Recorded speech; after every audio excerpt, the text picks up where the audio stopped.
Hello, my dear students. We were reading chapter 4 uh, at page number 48. So, we have already read that in London at Dr. Manete's house, they all are sitting and the rain was going on. तो उसी time पे अभी France में क्या हो रहा है वो अभी आगे हम स्टार्ट कर रहे हैं. At about the same time in France monsieur le Marquis was in his carriage. वही टाइम था और फ्रांस में मॉन्सियरली मार्कस जो था वो अपने कैरेज में जा रहा था. Heading for his chateau. Chateau जो होता है वो एक कैरेज होता है जिसमें वो जा रहा था. The driver whipped the horses mercilessly. जो ड्राइवर था वो बड़े ही बुरे तरीके से विदाउट एनी मर्सी जो है हॉर्सेस है उनको मार रहा था. And soon the carriage was racing through the narrow streets. जल्दी ही जो था उसका कैरेज था वो जो छोटी छोटी स्ट्रीट्स थी उनमें से होके निकल रहा था.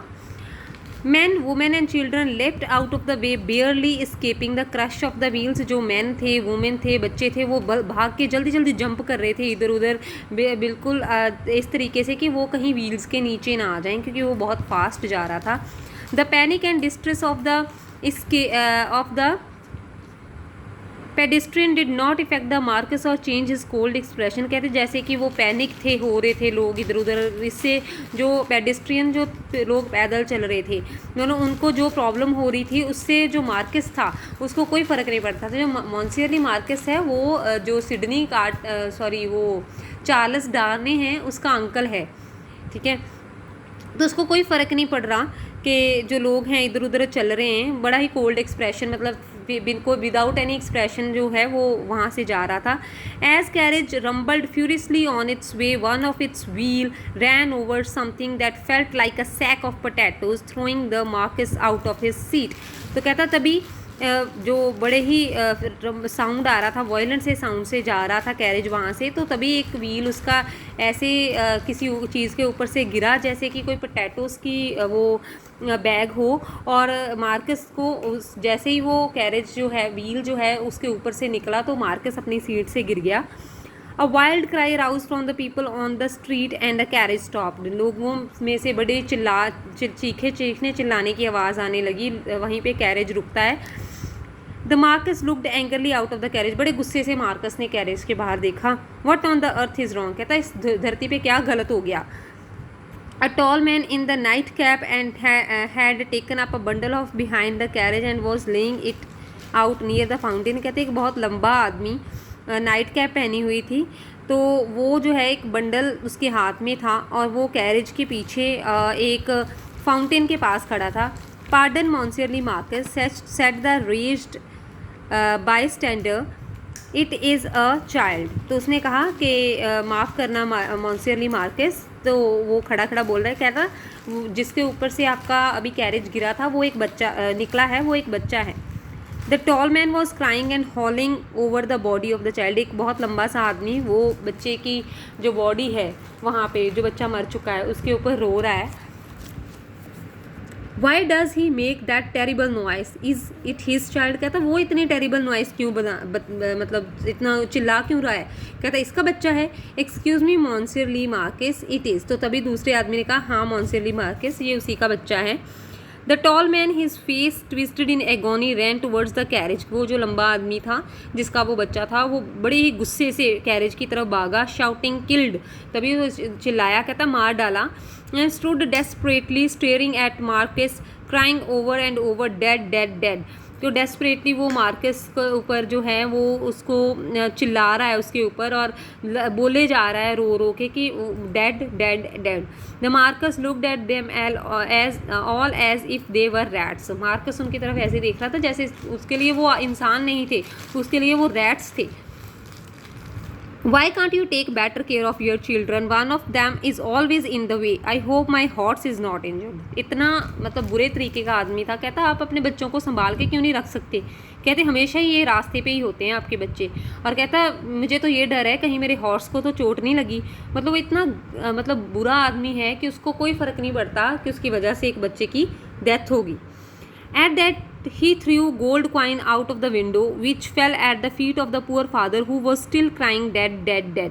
तो कहते तभी उसने एक गोल्ड कॉइन अपने जो विंडो थी कैरेज की उसमें से फेंका और उसको जो है वो पुअर फादर अभी भी वहाँ उसके पैरों में फेंका और वो अभी भी वहाँ पे रो रहा था खड़ा dead dead dead. A large man with a heavy jaw and thick angry eyebrow took the father of the dead child into his arms। एक बड़ा सा आदमी वहाँ पे खड़ा था, उसके बड़े हैवी आईब्रोज थे, एंग्री लुक के साथ वो उस आदमी को अपने पास लेके अपनी बाहों में लेके खड़ा था। जो वो आदमी जिसका ये डिस्क्रिप्शन दिया है वो है मिस्टर डिफाज। मिस्टर डिफाज वहाँ पे था।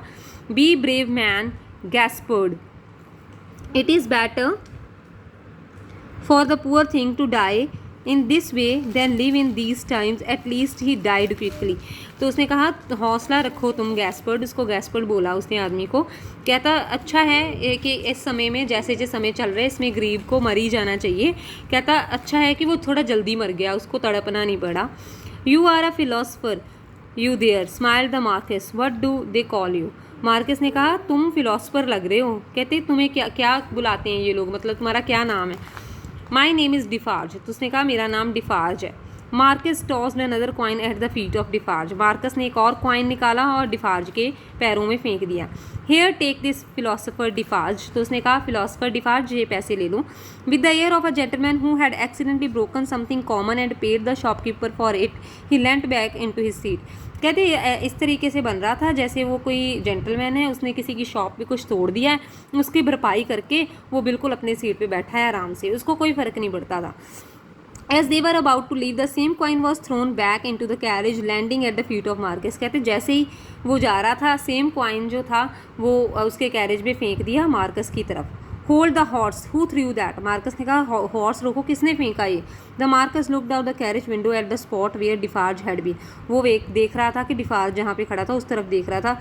The devil who threw the deserve to be crushed under my wheels, कहता जिसने ये फेंका है ना वो डेविल को कहता ये मेरे कैरेज के ना व्हील्स के नीचे आ जाना चाहिए, कहते उसको मार डालना चाहिए।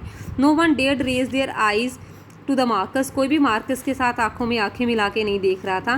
दे जस्ट स्टूड देयर साइलेंटली, चुपचाप खड़े थे, उनके सिर झुके हुए थे सबसे। Only one person was bold enough, सिर्फ कहते एक ही आदमी था जो काफ़ी बोल्डली जो बात कर रहा था। That was to look at him, it was Defarge wife, Defarge की वाइफ उसकी तरफ आंखें उठा के देख रही थी सिर्फ।